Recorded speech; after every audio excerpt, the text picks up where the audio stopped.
Good morning and happy Wednesday and happy blast and a half.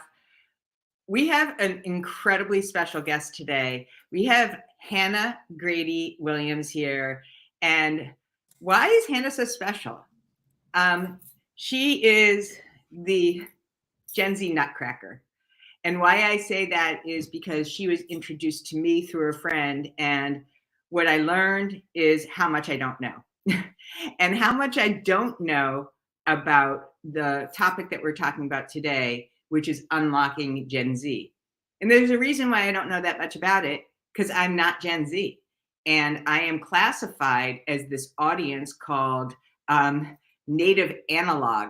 And in our world today, in our business world, there's a whole nother growing population, not just growing, but overpopulating our business world. And that's why we brought Hannah on. Welcome, Hannah, and thank you so much.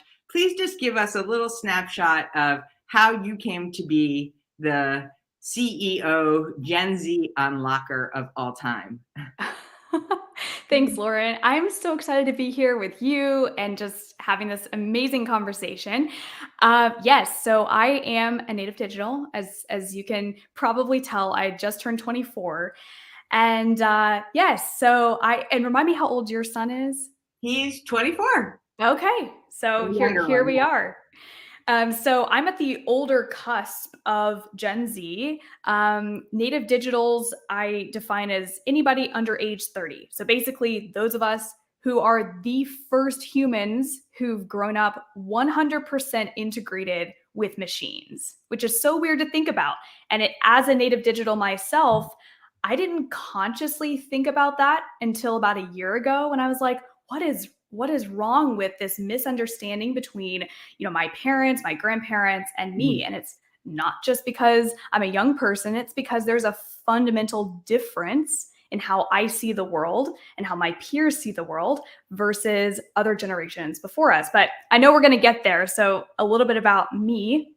I'm the Gen Z CEO advisor, and I really started this journey about 5 years ago when I was working for a wonderful company right out of college. I was 18.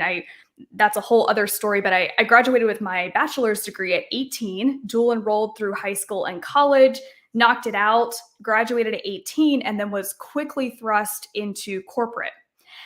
And I had a wonderful experience with a company called Biltmore, and we traveled around the country doing training on customer service.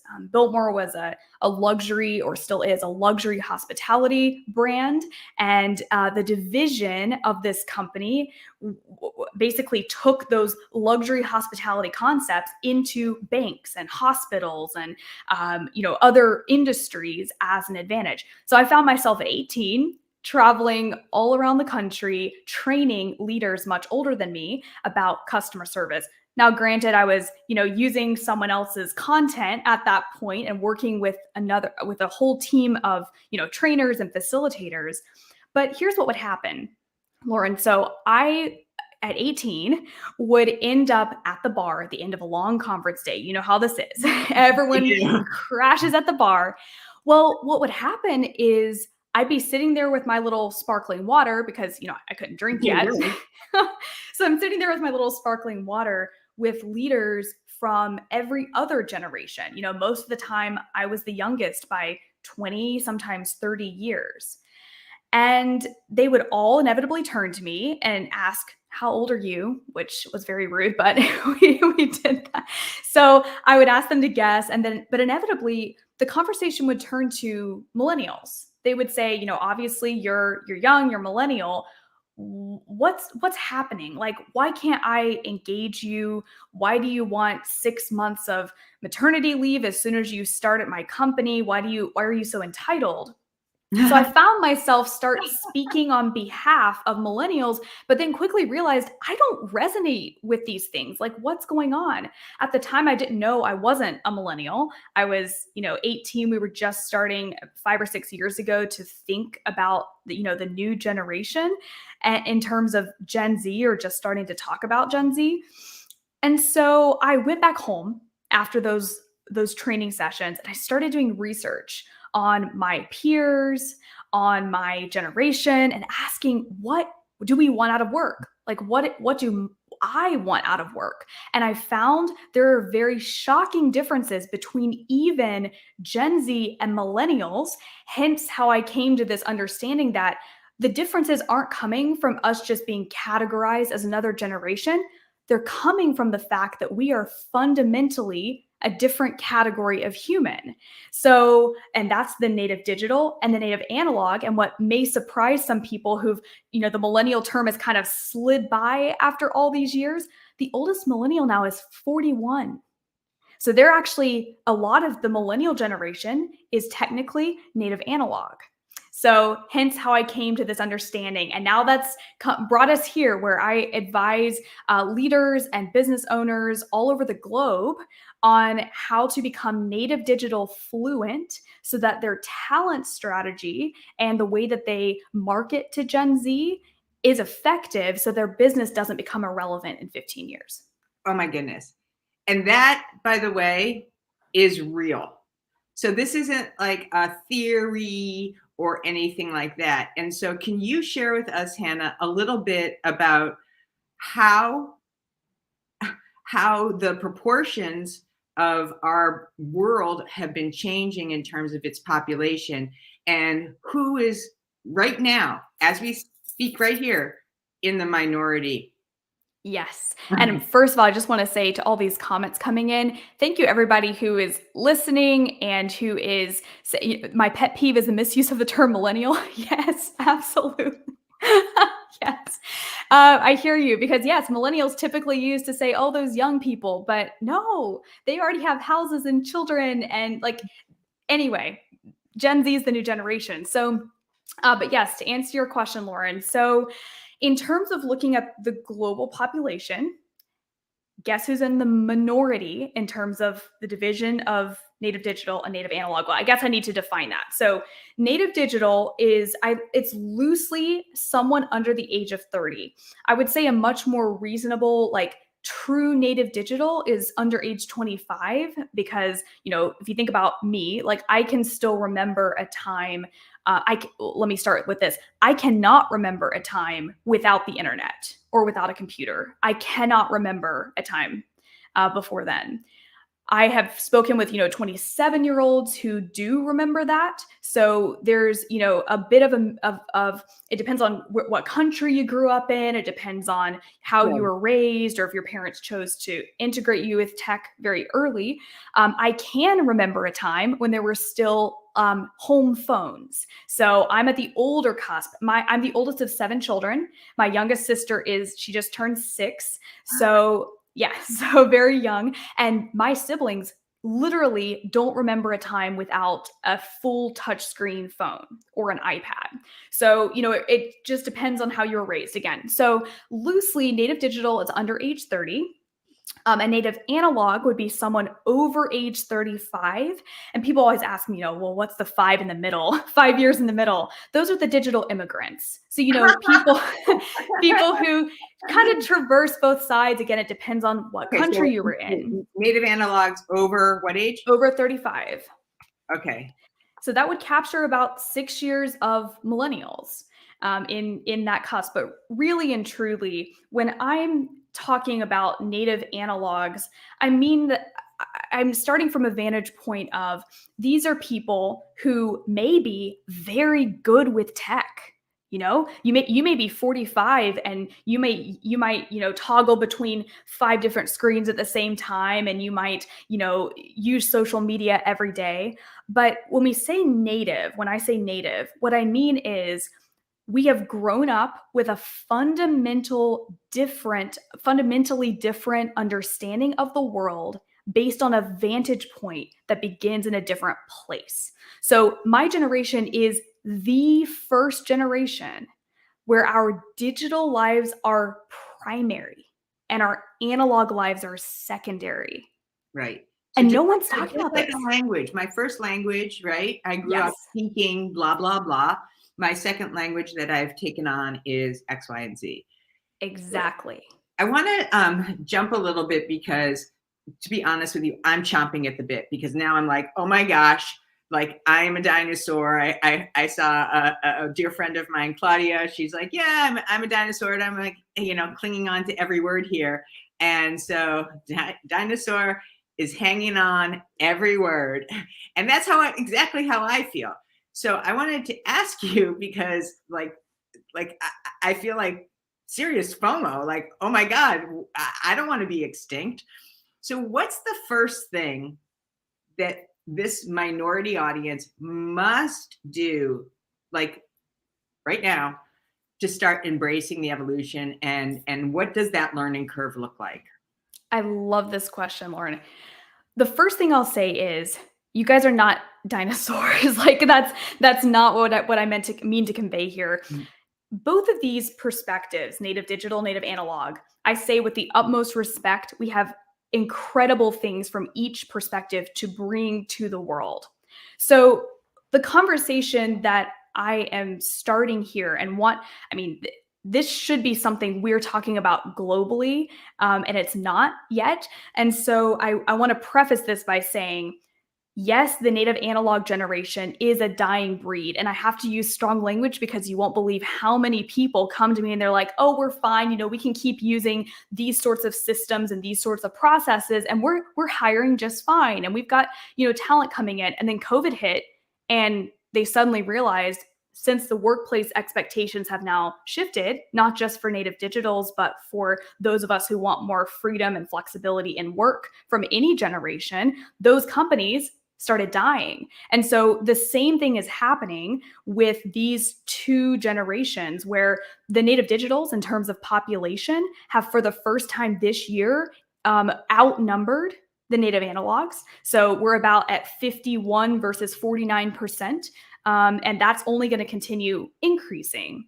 And so to answer your question, though, about what the first thing that native analog should do is simply pause for a second and recognize that it is, for the very first time, up to the native analog run companies to start thinking, how do I become a business that is run by and seen by native digitals, instead of having the native digitals be responsible for acclimating to the native analog perspective?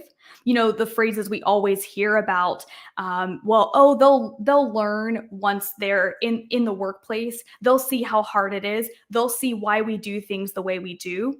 That may have been true for other generations in terms of, the younger people needed to get their sea legs, needed to figure out what it was like to be in corporate.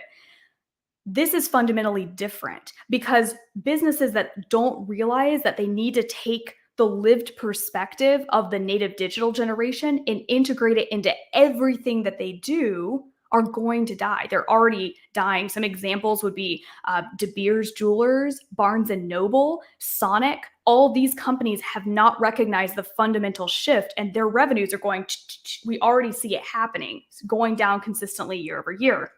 So particularly Barnes & Noble, I actually did a rant session on them on my podcast.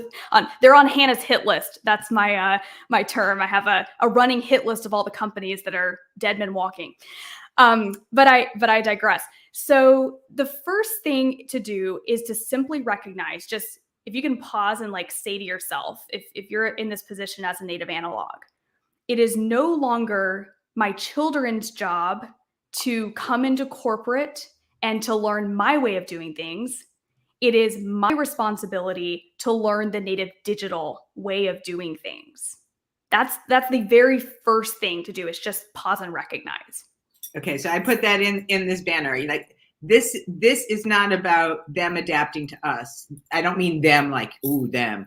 Yeah. I just mean it is incumbent upon us as analogs to start building the bridges and start looking for opportunities where we can embrace, threads and hallmarks that live within the digital native word, or native digital Yes. world. So we're going to talk. And I do want to clarify that right here too, because what I don't mean, sometimes when I say this, people as parents say, well, does that mean, for example, when I'm parenting my child that I have to acquiesce to their every whim? That is not what I'm saying here at all. If you're a company and you're talking about, how you lead, for example, Gen Z is going to have to learn how to make a transition from college to the workplace or from high school to the workplace and learn how to navigate communication styles and learn. So that's all like a separate topic. What we're exclusively talking about here is a way of doing business. That's what a native analog must understand from a native digital. So I do want to illustrate this because it's hard to get very ambiguous and pushy, like yes. that's why you're here, because I can pause and I can embrace. I'm aware and I can do that, but now what? Mm-hmm, mm-hmm. So what does that mean? So one of the actions that I advise companies to take, and this is going to seem a little weird, but it is necessary. If someone's a business owner, and I'm sure there are business owners here on the live, if you're a business owner, I have this challenge for you. Invite your native digital staff, like high-performing Gen Zers on your team, into a native digital focus session. I want you to actually invite your board of directors and native digitals to sit across a table from each other. But instead of it always being this mentorship from older to younger, flip the cards and have the board of directors ask the Gen Zers for their perspective on pending business decisions. Just see what comes up, see what you learn, because here's the thing. The last 2 years was an enormous example of the fundamental misunderstanding of native analog to native digital within our education system. What native analogs thought was an incredible digital transformation in education was to have all of our physical classrooms move onto Zoom, right? That was digital. We have classrooms that are operating in Zoom. People can study from wherever in the world. That is not digital transformation. That is not native digital thinking. What is native digital thinking is an app like Duolingo or Khan Academy, where literally the app learns the patterns of learning and behaviors that a native digital shows when learning math or a language, and then curates the education to what we need based on our strengths and weaknesses. So if you take just this example of the difference between a native analog perception of what is digital education versus what a native digital thinks, you see there's this division.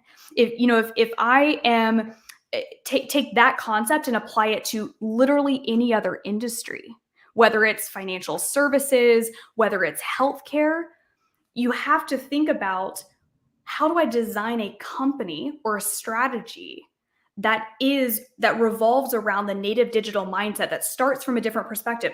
With that example of education, the different perspective point is, how can we help let me back up to say the founders of Duolingo and Khan Academy were saying, how do we design a service that personalizes and curates education and learning for an individual learner? Mm-hmm. The approach to the Zoom translation was, the education system said, hey, we've got these physical classrooms. Let's now acclimate all of our teachers and give them the same education, probably less quality education than they were getting in the classroom, simply on a digital platform. And what do we see? Disengagement, the ability to learn. You had students who were getting just completely bored or not engaging or not showing up for class because the learning was not personalized or curated. So based on that target, that persona, the whole piece, right? Yes. And so what I want to go back to is that I put it action 1, but it's really your challenge, right? Flip the cards. Flip the set, flip the actors, flip the people in that room, so that the senior leaders are basically in the position of listening and turning over to the native digitals and saying, okay, how would you handle XYZ situation, right? Yes. And so, and then what do they do with that? They have to listen, and then They listen. And then, of course, just like in any business decision making situation, it's up to the team collectively to decide how do we proceed. So depending on the size of the company, I've seen some companies we host these types of focus sessions, and the company will take the learned perspective from the Gen Zers, and then the Gen Zers leave the room, and then the board makes decisions, hopefully taking into account what they just heard. Other companies actually decide to do this regularly and have a focus panel of Gen Zers who are continuously offering perspectives so that the board of directors doesn't lose that perspective whenever they're making decisions. There's actually a wonderful company based in Paris where they have literally, it's an education company. They've literally got a board of 9 to 15-year-olds who they have sit in on their most important meetings and give them like a perspective that they wouldn't have seen, or ask them, what do you think about this? Or what do you think about this way of learning? And then they take the suggestions of the kids. And then they take these suggestions and they take action. So Yes. I want to take a quick pause because we're getting some really good questions here. Yes. This one in particular, would love to hear your thoughts, Hannah and Lauren, on the perspectives of getting back into the office from this native digital and analog digital perspectives. Help us out here, Hannah. This is a great question too. So from a native digital standpoint, and Lauren, you actually just shared with me about a job your son has, which I absolutely love. Can you actually share that? Because this will illustrate this really well. Sure. Here's the top line. Friday, I'm going to visit my son. He's been living in San Miguel de Allende, which is a colonial village in Mexico. And how he got there, he's been living there since October.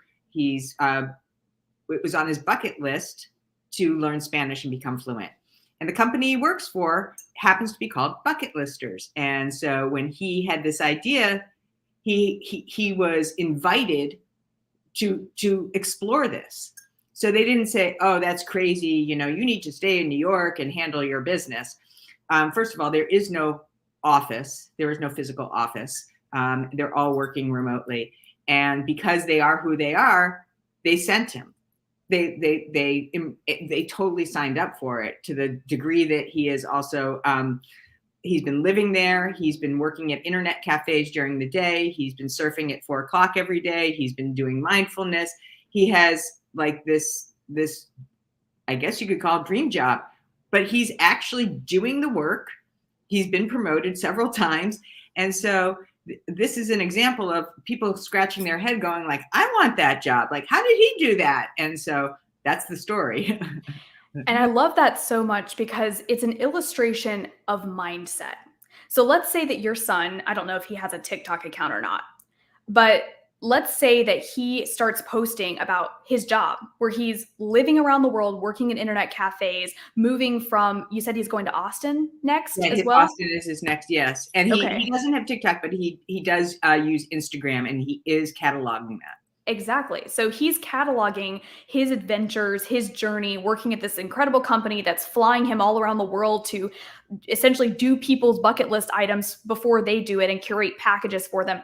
So if he is posting on social media and 500 of his friends are watching his life, what type of mindset do you think that's going to put in a native digital head?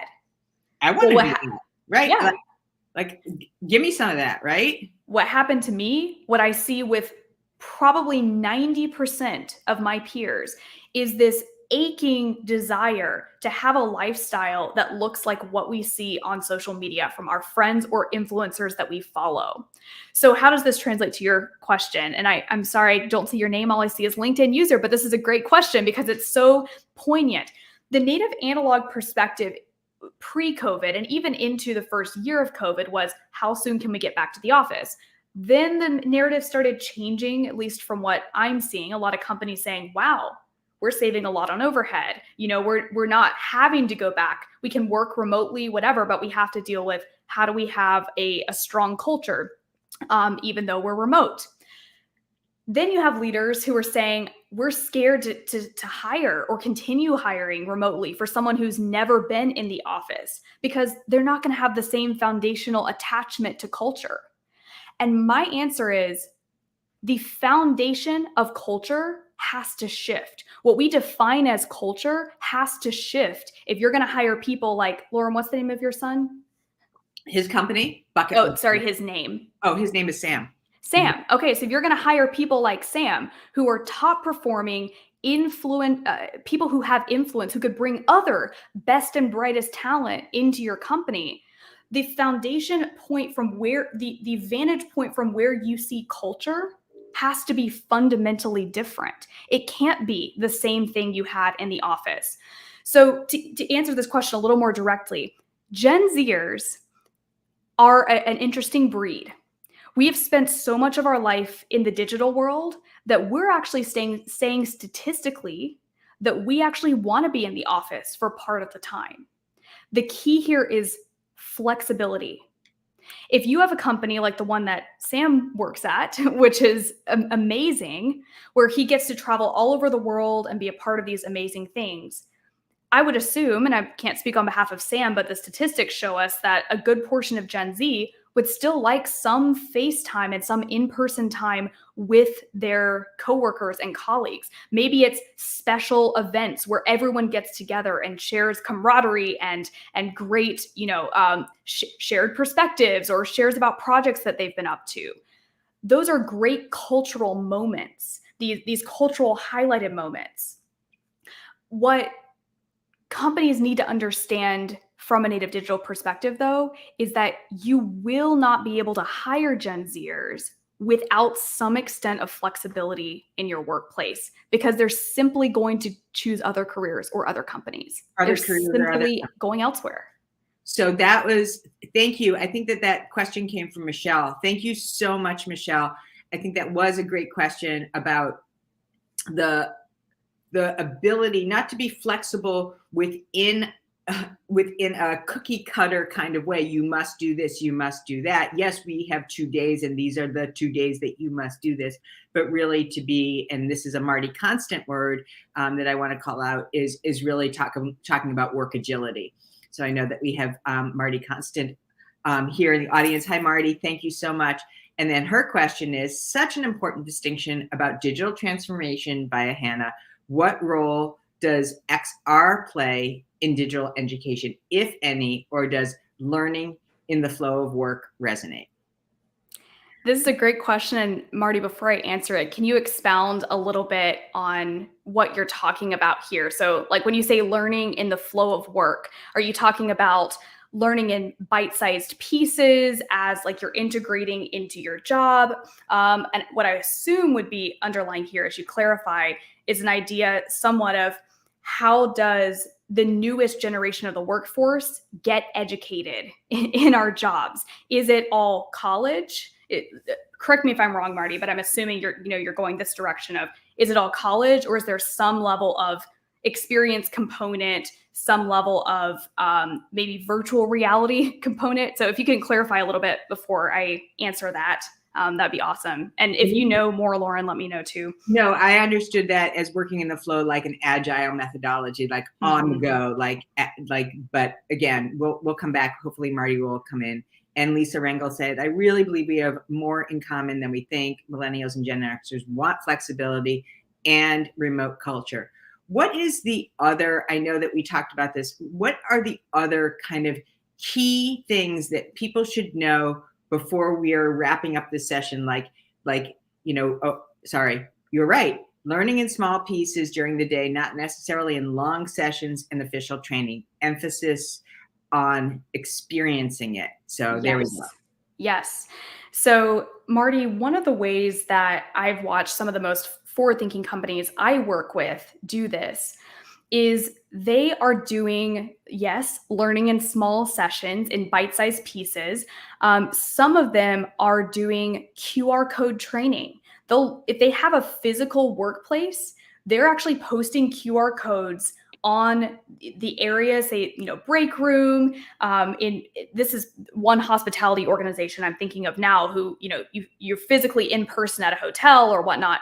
They're posting QR codes in key areas that employees would see them. Every time the employee scans the QR code, they get a 90-second training on something, and the QR codes rotate. So the training that they scan into and watch is different every day. And it's micro learning. It teaches them what they need to know, or a new way to address a guest, or a new part of a system, versus long drawn out sessions. And that's actually one of the reasons. And I know, Lauren, we're going to talk about this a little bit.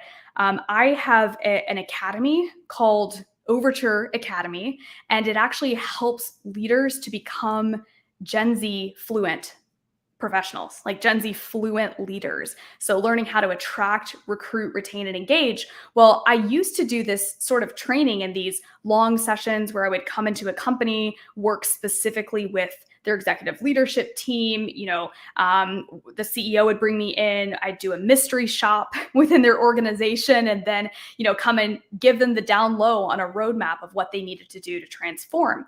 Well, I'm shifting away from that because these long learning sessions are simply not the native digital way of doing things. And so even though my native analog, clients loved that way of learning because it was comfortable and what they were used to, I've shifted away from that to a completely digital model, because part of being Gen Z fluent or native digital fluent means learning the way we would learn as well. So my entire course is now, it's a 30-day challenge, each of these courses, where you start at the beginning, and through 30 days, you're actually posting publicly online the changes you're making each day. It's agile, bite-sized learning. So instead of just, you go to a conference, you learn something, and then blah, blah, blah, and you come back home and nothing happens.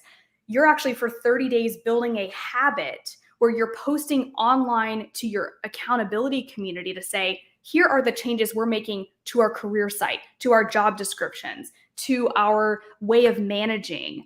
That LinkedIn, I hope you're listening, right? This is unbelievable. And I just want to put this out there right here and now, because March 10th, you are running a free masterclass. And this is essentially an opportunity to get an intro, a more in-depth intro to how to become digitally fluent. Also, don't forget, Hannah has a book, and talk about this book. I mean, this woman does not sleep. 24 years old, and just finished a TED Talk, and there it is, A Leader's Guide to Unlocking Gen Z.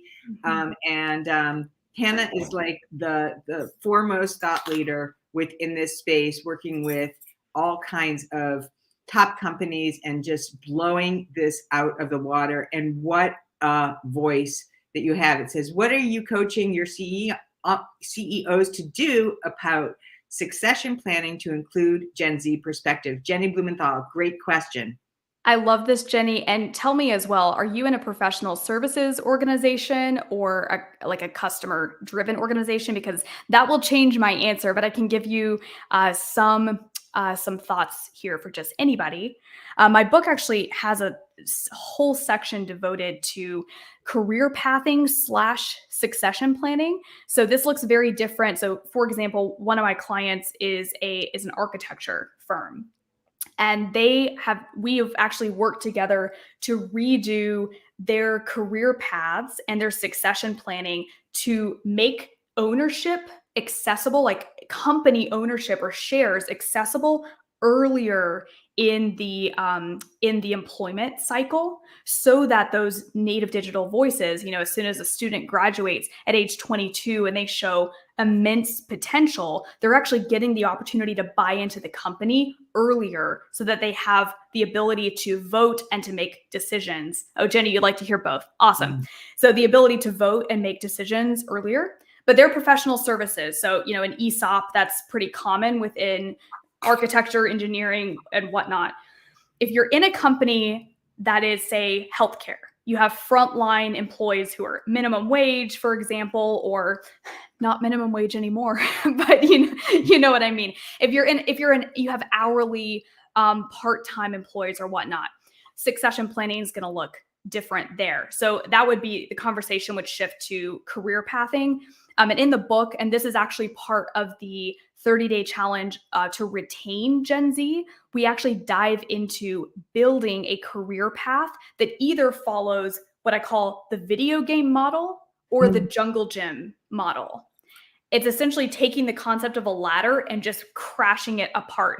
And there's two approaches. One's the jungle gym is for white collar employees, and the video game approach is for blue collar staff. And both of these are being tested with, multiple companies from all different industries.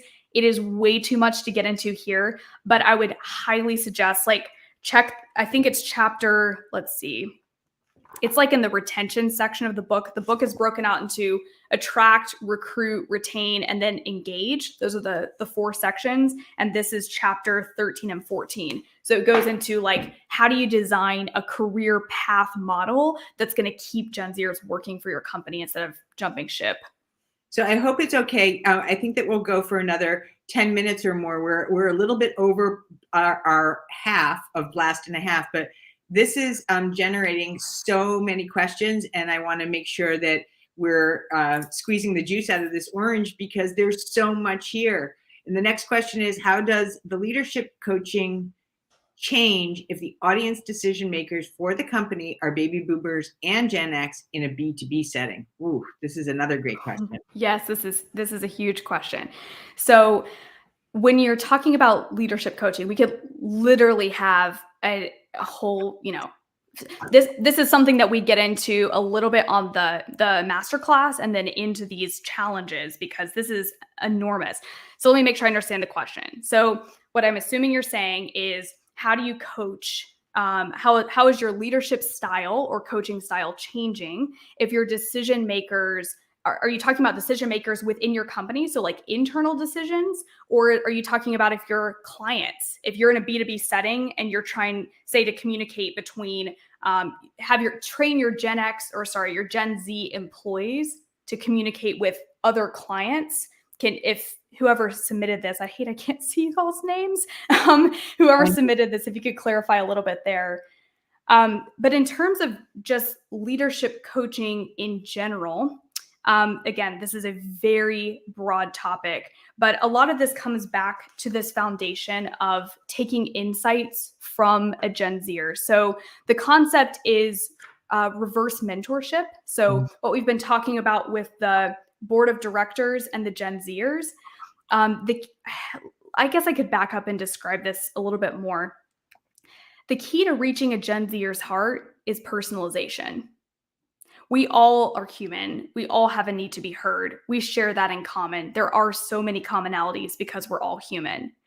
But if you take a Gen Zer who is used to being able to go on Nike's website and personalize our sneakers for the same cost, how much more are we expecting our coaching, our leadership to be personalized? So if you are trying to coach a Gen Zer, and I think was the question just clarified? No, external clients are older. Was this the same user clarifying this question? I have to look. Hold on. I'm bannering at the same time. I want to make sure I answer this. Whoever is asking the question, and if you could put your name in the chat, that would be amazing. It does say no. External clients are older. You're right.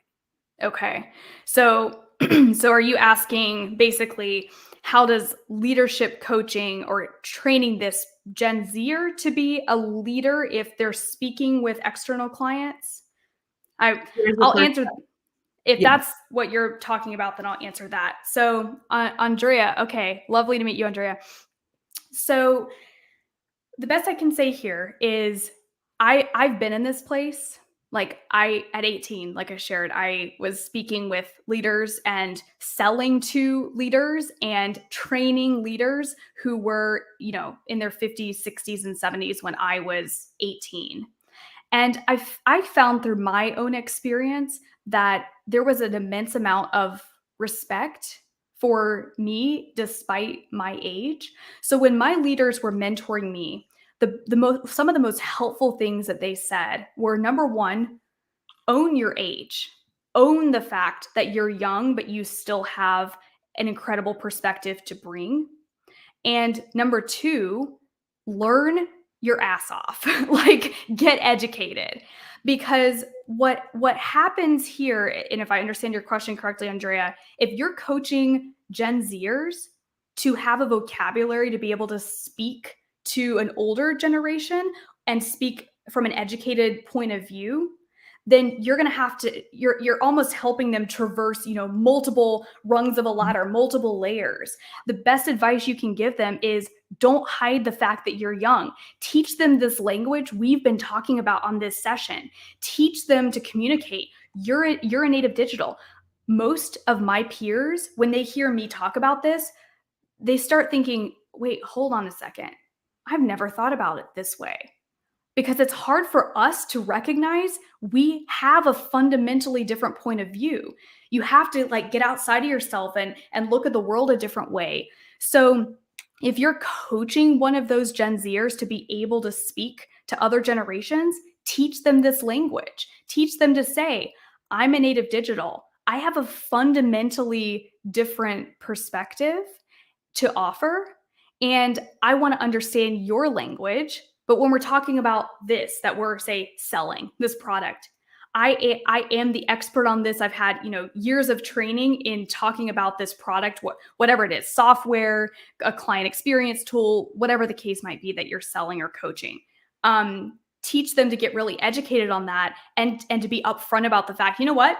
I'm young and I embrace that. I'm a native digital. I hope we can both learn from each other's perspective. And here's, this product that can help your business. So I hope that answers the question. I mean, I think that our responsibility as native analogs is to be able to share that lexicon and also points of view, et cetera, and the same in reverse, right? And I do appreciate the reverse mentorship piece because we are in a position now, us who are native analogs, to really be able to glean and embrace a lot of those perspectives, because what you said is true. Evolve or die, or evolve or become irrelevant. And some of the companies that you've cited are living proof. I'm sure there's a ton more. I mean, we see it every single day. Companies that just fall off the map because they have been literally insistent on that point of view without factoring in who is the growing majority. I want to start to wrap this up because I want people to know what the action items are as a next step. So I did put it in the comments. Please, there is a free masterclass. It's up in the comments next Tuesday, I believe it is, on the 10th.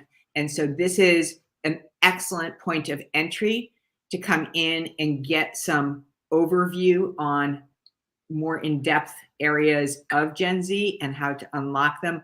Of course, please go ahead and start getting up to speed by the book, and also talk about your podcast, please. Yes. So, and just to clarify on the masterclass next week, specifically what we'll be talking about, you guys, I'm excited about this. Yes, get that shit. This masterclass is focused on some tactical strategies for how you can shift your recruiting methods. So it's the beginning of the journey for how do you build an attractive recruiting brand for Gen Z so you can actually get those applications in the door for the best and brightest Gen Zers. So that's specifically what this class is on. And it's the beginning of the journey into Overture Academy, where you can actually start to become Gen Z fluent. So the podcast is Native Digital, Native Analog.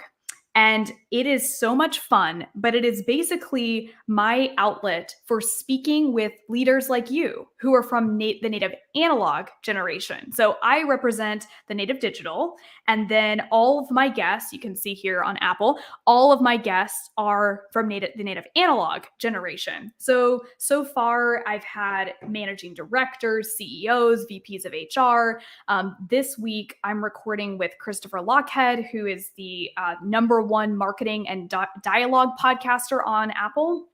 And he is actually the guy who invented the term CRM, customer relationship management. So I just have mind-blowingly amazing conversations with people. And here's what I love, Lauren, about these conversations. We don't just talk business or strategy or all that. What I find is some of these leaders come on and we start talking about parenting. And the episode that just came out yesterday, wonderful woman named Deb Nupp. She's the managing director at Growth Play, which works with attorneys on their sales strategy. And we just started opening up about her daughter and the fact that her daughter is suicidal and her family's been going through this mental health crisis for the past year with their 17-year-old daughter. And we just get into like the emotions and the rawness of what it's like to prepare your company for the shadow pandemic. So these conversations go all over the board. We literally have no taboo topic. We've had debates on the episode. I welcome people of all different perspectives from every point of view. My last guest was he lives in Dubai, has been there for 15 years, has a completely different perspective than I have as someone who's never lived in Dubai or been to Dubai. So anyway, the people who listen to these to this podcast are the ones who want to make sure they're on the cutting edge of native digital fluency. And if you are listening here and you want a shorter episode, I have Friday solo casts where I talk about companies who are on my hit list. It's called Flexor Flop. So either a company flexes, Gen Z term for they're doing great, or they flop and they're doing terrible and they're dead men walking. And the episode, I believe it's the third episode. I call out Barnes and Noble. No, it is the second episode after the trailer. And Barnes and Noble was on my hit list. So we talked through specific strategies that I would give if I were consulting Barnes and Noble on what they should be doing to actually stay relevant or become relevant to native digitals. Ooh, I love this. Yeah. So anyway, if you don't want your company on the hit list, then you got to get native digital fluent, because I literally have a running list. Every place that I shop, every place I see online, it's running on my notes app. And I start, I call it companies. I need to have an offline conversation about my Apple experience over the weekend, because that did not work. Okay. So wrapping this up, please register for this amazing free masterclass next Tuesday. Also, get the book, listen to the podcast. You have all of these immediate touch points to start building that knowledge bank and start bridging the gap, because that's really what is behind all of this. And I love the way you're not saying good, bad, or indifferent. You're just saying different, right? We are different. And we need to be able to have those open conversations so that we can find a middle ground, so that we're able to connect with each other, build our businesses, and be successful in the world so that we are not extinct. Thank you so, so, so much, Hannah. It has been mind-blowing. I've never gone over to this degree, but I just could not help myself because there are so many great questions. And Julianne Murphy, sorry about that. Didn't mean to avoid any questions. We're just coming to the end of the show. Please reach out to Hannah, and I hope that you go to her masterclass. And have a wonderful, wonderful day, everyone. Hannah is, by the way, on LinkedIn, and certainly can find her there. But if you Google her, you'll have plenty to pull from. So thank you, everybody. Have a great rest of your day.